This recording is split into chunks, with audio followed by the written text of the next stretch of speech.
Make Love Life, and it's time for Freshly Pressed 981 on Wednesday, 11th August 2021 at 7:30 a.m. I'm Ayo Mairo Essay. And I'm Valentine Ohu. Good morning. This morning we have two analysts with us in the studio. We have Lakunle Yusuf. Morning, Lakunle. How are you doing today? Morning, Ayo. Morning, Valentine. And good morning. morning, Divo. Good morning, Lagos. Excellent. Thank you very much, Lakunle. We also have Divo Corey. Morning, Divo. Good morning, Lagos. Morning, Val, Lakunle. Cool cholera. Show me some attention. No be only COVID. Thank you very much. If you'd like to show us some attention, you can send your message and thoughts and comments to our WhatsApp platform 0809 444 We're also streaming live on YouTube. Yes, youtube.com/Smooth FM Lagos. So just type in the search box Smooth FM Lagos, subscribe and watch. All right, let's move on to our very first story for today. Luckily, I'll be starting with you. Nigeria to begin local production of COVID-19 vaccines in 12 months. Right, okay, so Devo will take this one then. This day has this story. Federal government has said it's targeting to commence local manufacturing of COVID-19 vaccines in the next 12 months. So this story is based on an interview that the Director General of the National Agency for Food and Drug Administration and Control, NAFDAC, Professor Mojisola Adeyeye, had with a TV morning show where she talked about the drug insecurity in Nigeria. I think what stands out for me, Divo, in this article, which I'd like you to speak to as well in your analysis, is the fact that she talks about the federal government being particularly worried about the current challenges posed by inadequate supply of COVID-19 vaccines to take care of millions of Nigerians. What she fails to address is the apathy or the unwillingness of Nigerians to actually take the vaccines, perhaps because of a lack of adequate information on other things. But please tell me your thoughts on this story. Yeah, you're speaking to vaccine hesitancy or vaccine resistance or refusal in some cases. However, I'll get to that. NAFDAC, through its DG, was speaking, and they brought to our awareness that they've begun clinical trials, okay, for 3 herbal treatment options, all right? So when people jump, hearing that local production will start, what she didn't say was that AstraZeneca and Moderna or even Pfizer was coming to Nigeria. No, hear it properly. Our own local manufacturing will begin after, or if they get a successful bill of rights from the clinical trials. Now we're looking at herbal options, all right? Yes. Now, what they're saying is also, and they don't mention how long the clinical trials will take. However, she did say that yes, the aspect that you spoke to, the federal government was concerned about the drug security, which was grossly inadequate, and COVID issue, COVID vaccine issue. It's practically in all drug supplies within the nation. About 90% are imported.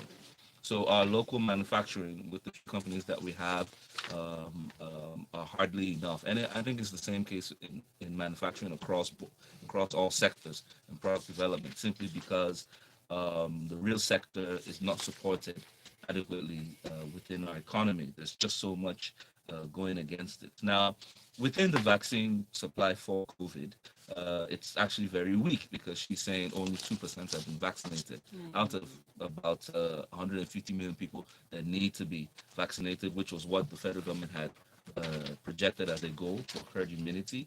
If we're still at 2%, then herd immunity is still a dream. Now, they said NAFDAC has set up a herbal medicine product development committee created for research and development in this area to look at the process, which is very complicated.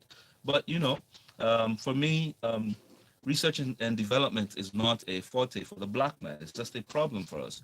We don't like to sit down, apply that thing between our ears called the cerebral oblongata. It's not subjective.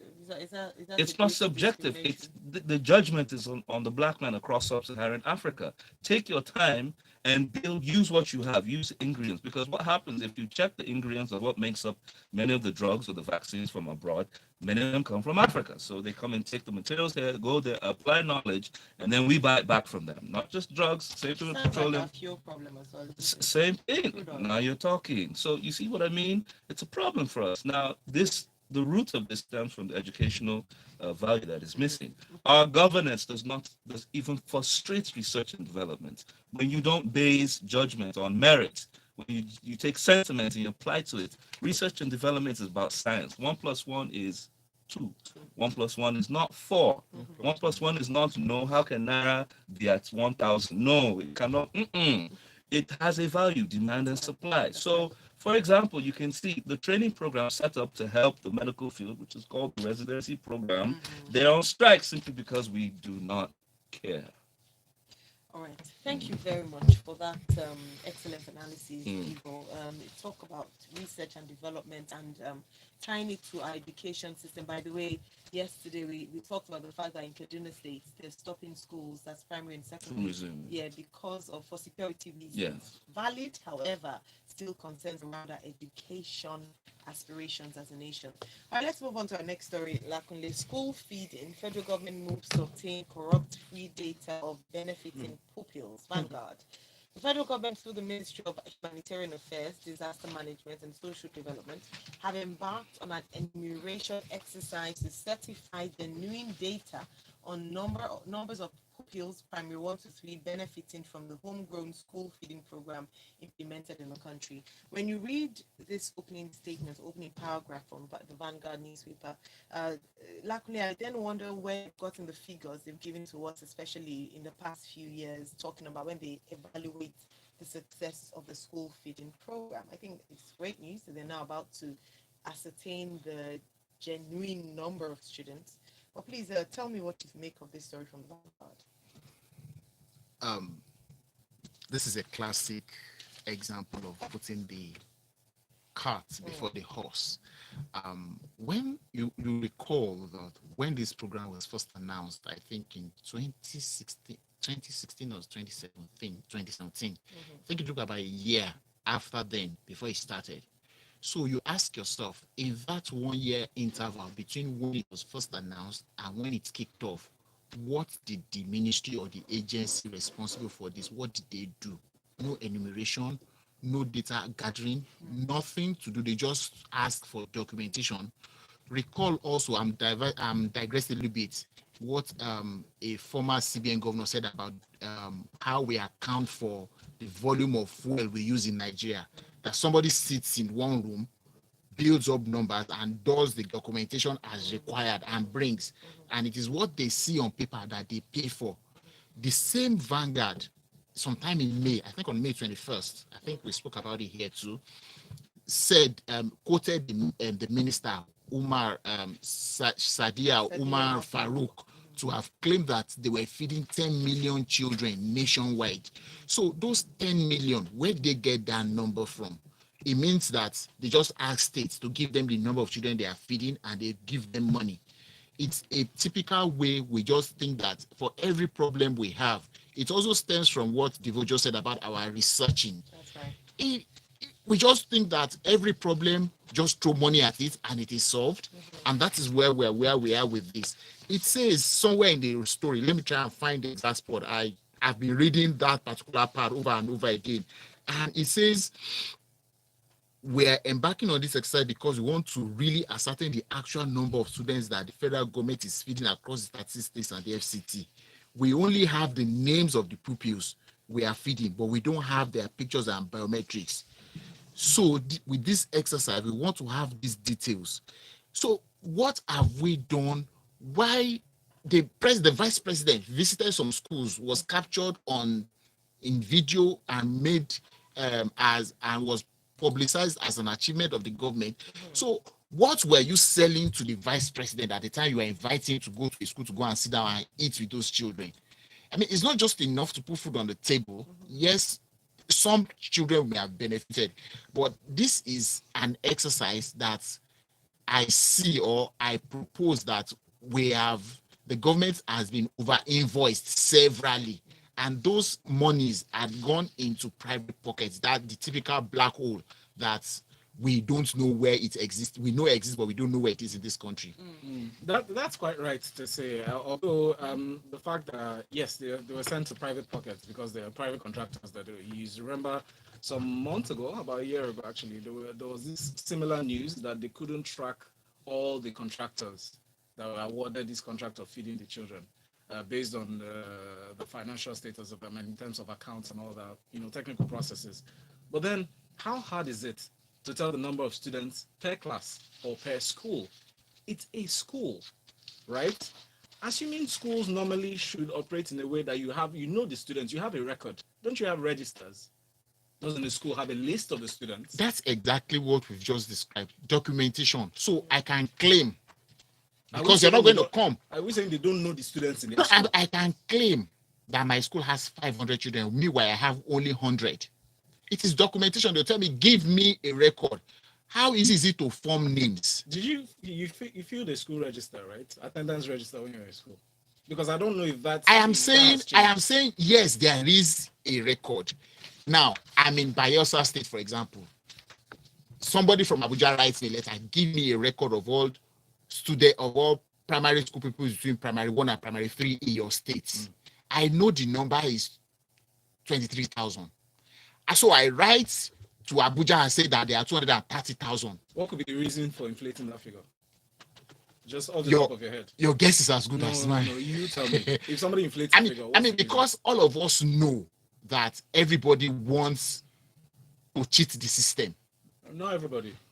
When I say everybody, I mean when you have 90% have it, when it starts from people ordinarily don't want it to stop for traffic lights. So imagine what it is like when you know that money is involved. Let me help you there. It's corruption.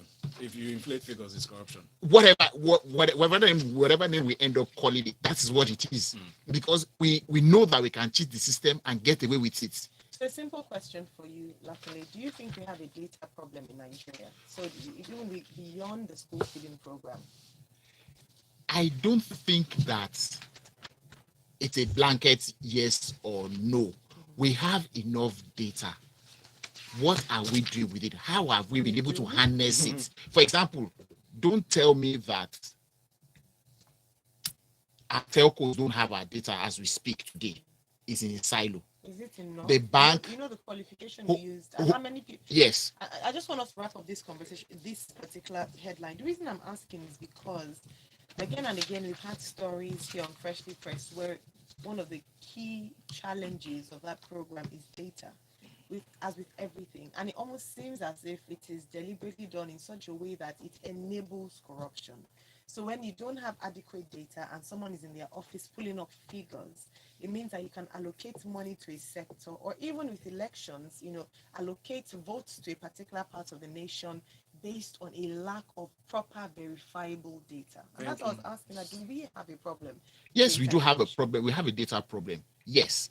But what I'm trying to establish is that we have enough in places where this data exists, but we deliberately ignore those ones and try to create figures that really don't exist. All right. I'm looking forward to getting the full news on this once they get their data and see just how many children are benefiting from the school Absolutely, we'll be glad to know the exact number. Absolutely. Kingsley here from Ijagun says someone wants to loot his own money from the already looted school feeding fund. Yinka says we don't need figures, rather we need names and addresses of those fed, especially those ones they fed during lockdown. Just names, that's all. Zikolo says unfortunately it's the way things work in our government sector. The people in charge of our affairs are aware of these gaps, and it's one of the reasons the project was approved. They would not approve a project if there was no room for them to cheat the system and enrich themselves. One of the reasons they are not putting for putting support or adding support for effective data system is to allow them continue to cheat the system. All right, thank you. So let's move on to our next story. Devo, NIS, that's the Nigeria Immigration Service, introduces Code of Conduct, Electronic Data Management System. They released this as part of efforts to achieve a paperless system. It was launched in Abuja yesterday, the two initiatives by the Minister of Interior, Mr. Rauf Aribeshola. Let me just give a quote that he said, and then I would love to hear your thoughts on this. He said, this will demand that all the officers and men get acquainted with the expected roles and responsibilities and get guided by the principles and standards of behaviors in the discharge of their duties. Obviously, I'm sure a number of people would see that this is a welcome development. Like Lakule said, it might be or might not be that it is putting the cart before the horse in terms of we've had issues many years with the services and conduct of the officials in this particular sector. But let me know what you think of this new development. Yeah, it's proposed to be improvement for the civil service. In this case, we're referring to the Nigerian Immigration Service. And in this case, it's a matter of a cart, but we've never had a horse to drive. You know, how would I call it? Service delivery. Now, both instances, the code of conduct, which most people know, it comes with every workplace actually. It ensures discipline and transparency. Let me repeat, discipline and transparency, which are not known in the Nigerian civil service. Honestly, I mean, you can ask anybody who's there. However, he said that they intend to get themselves acquainted, because the question is, even if you're introducing this at the national level, how do you cascade it down to their operations, to all where they operate and where you see them? Who will be in charge of in the private sector, we call it performance management. In the public sector, evaluation and monitoring. Who's going to implement it to ensure that this works? Now, yes, the data management will promote a paperless office, in the sense that whenever you need immigration services, wherever you go to, as usual with the civil service, somebody's going to be sent to a file room to spend 3 weeks, unless a note is sent with a pretty love letter and then a brown paper bag to accelerate in searching the file, or else that file will not be found. So, my real issue, because I don't see this as a welcome news, I see it as the civil service needs to wake up, and it sits squarely not just on the internal affairs minister, but also on the head of service. How do we introduce work standards, effective operations, duplications, inefficiencies? Remember, whilst they're creating their own data management system, every other ministry, department, and agency has this same issue. So why is it only coming at the immigration level? Yeah. Okay, When did it start? The others were adopted. Yes, yeah, and it's a slow start. I don't think it's only immigration, just arguably speaking. That what? I mean, I had experience with my driver's license when I went to collect it. It took them less than 15 minutes to get my record. And the last time I registered was 2017. Yeah, Well, 2018. I have to say that the FRS actually has been ahead. Boboye and the people ahead of him have been ahead of the rest. And remember, the same driver's license database is the same information they're collecting with the PVC, that's INEC. It's the same information they're collecting with NIN registration. the name BVN. registration. The same information they're collecting. The police also have the same How can we information. synchronize The all these? telcos also have the same information. So it's a cacophony of confusion. Do you understand that's going on? Honestly.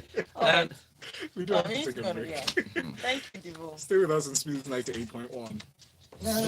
For your cacophony. Cacophony, I love that No, one. no, it's we have enough data, but it's deliberate to keep them Yeah. separate so that it doesn't make So, but, sense. so the reason why enough data, why I use the qualification enough is that look, we don't have children data. That's the truth. Yeah.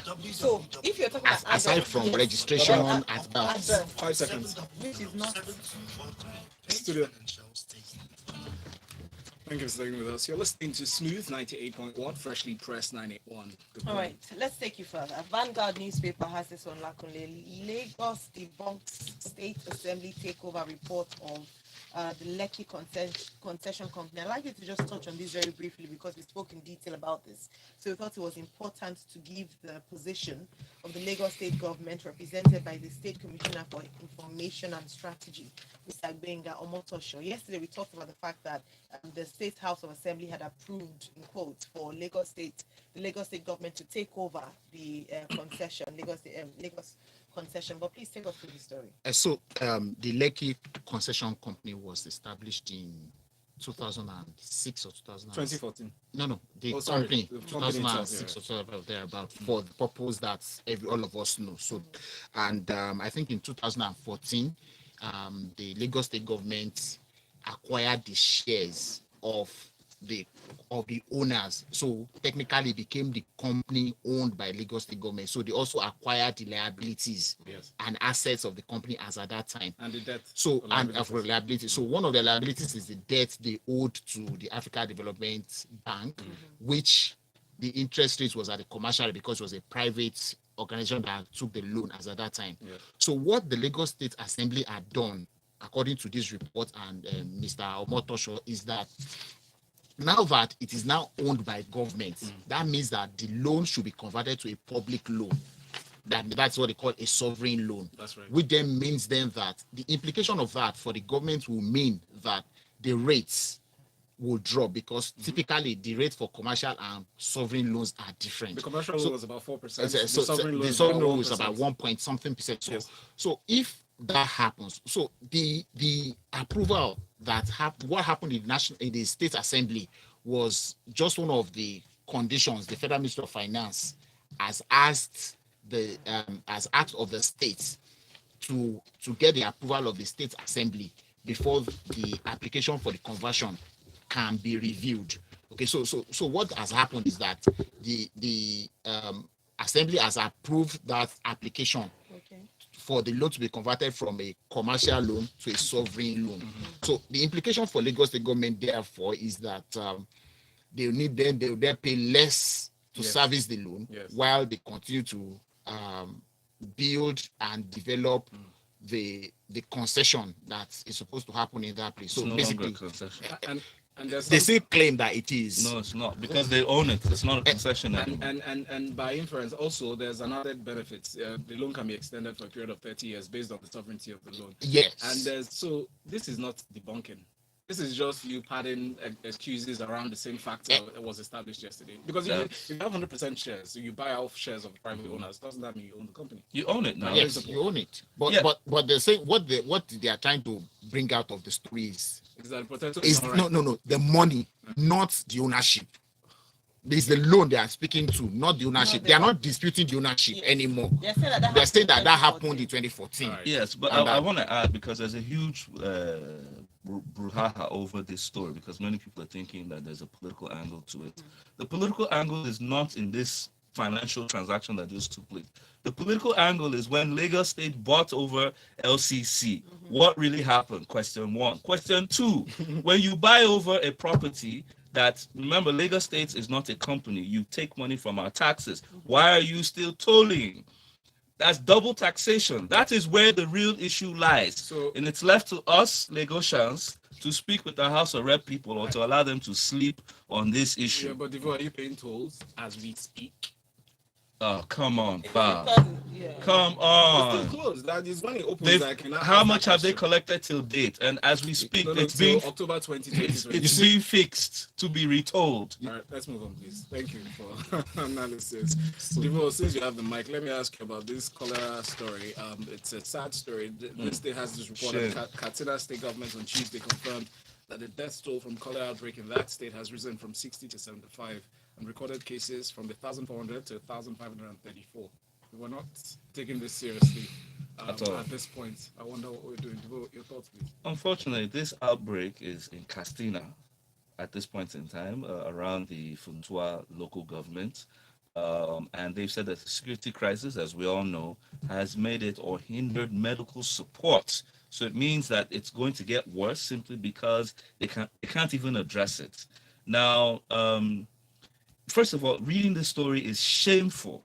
And I want to call out everyone involved, because the last state that we read regarding cholera was in, I think, Anambra, Enugu. It is a shame if there is a cholera outbreak that has been abolished in practically every part of the world. Now, they've said already they've seen the symptoms, all right, which is the persistent stooling, diarrhea, the vomiting, which usually comes from bad water consumption, bad water supply, unhygienic areas, awful waste management disposal systems, and that is big English. What I'm referring to is defecation, upright site everywhere, Yes. and you don't take care of it. Not everybody has a toilet. That's the truth. Not everybody has a YC. So in such places, what you have is a pit latrine. Pit latrines that are not taken care of, that people just urinate and Devo, we understand the details. no, but because in terms no, of people do not implications- connect how they got to this point. That's what people need to know. That when you don't take care of these things, it leads, when you see feces festering in places, it leads to cholera outbreak. Right. Why should we still have areas? And that's where I'm calling the state governments out. Why should we still have areas that are left to the extent before you get to cholera, it would have gone past 3 months of people just feces defecation just mounting without being taken care of. Why do we still have situations like this? What now? I'm not just calling out the state government. What is the local government doing? I mean, what are they doing to get to this point? So to address this, they said there's an active case search and contact tracing by the outbreak response team, and they are trying to contact trace the victims to see how they can curb it. That's the reaction of the government. Well, actually, sorry. Quickly. Yeah, I was just going to say that with what Divo was saying, that and your response, that is it just this? Is this what we need now? Because this is dealing with the outcome. We want to deal with the roots so that we don't have issues like this again. We shouldn't be dealing with cholera in 2021. Like I said, some led to this. Yes. The complete breakdown of governance, okay, administrative duties in your area. For example, you remember in the last administration when there was a big fight, Iggy Haga, over what was that company, Visionscape or Scope, whatever, simply because they felt and thought that they could handle the waste management crisis in Lagos. And what did we see? On every street, you started seeing dumps and heaps of refuse. Because there was a breakdown in their agreements with the contractors. Yes, and that's even Lagos. Talk less of these places that don't even have that level of population. With less amounts of population, you still can't take care of your feces. Come on. No, people, they need to be flogged. Yeah, but thank you. Let's move on. Lakunle, Governor Masari fails to conduct first LG local government polls in 6 years. If you recall, there were some legal issues around him taking over power in 2015, and he had promised that after the court case, was the reason why there was a delay in having those governors, or rather the commissioners or local government chairmen sworn. Also know that he dissolved the chairman of 34 local government areas in the state based on who apparently or curiously were all members of the PDP, the opposition party. But taking through from that timeline till now, what are your thoughts? Seeing that we still, haven't had results in terms of his promise. Valentine. Sorry.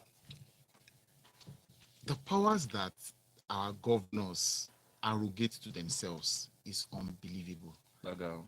And that is another example that we have seen. When this thing first happened in Rivers, during Rotimi Amechi's time, when he woke up one morning and sacked 14 local government chairmen, those guys went to court and they won that the governor didn't have the right to sack them. Okay.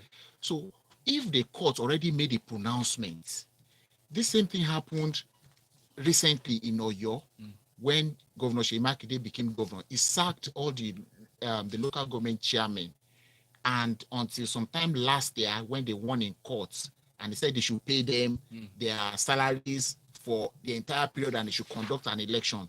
I think I'm not sure if they've conducted election to date. So coming back to this, it's the same thing, because these guys, these governors know that they can do this and get away with it. If you look at the judgment too here, it's taken 6 years. Yeah. The final thing at the Supreme Court is also that go and pay them their salaries for the period. So why do you, when they know that is the worst that will happen, they will keep on to doing this, and it is there.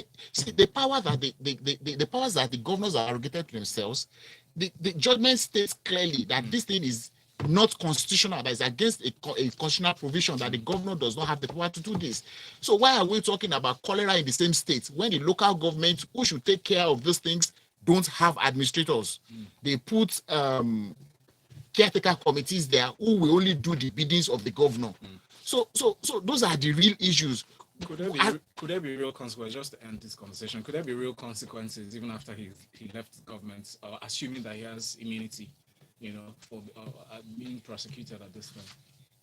Well, it's our lawyers that can advise on those kind of things. But the thing is that our governors, last note, our governors need to be careful. It's all right to play Lord of the Manor, to play the emperor in their tenure, but they should not forget that when they leave, the things that they have done would have longer impact on the citizenry of their states than the implication of what they think it is. And that's what we're seeing right now. Yeah.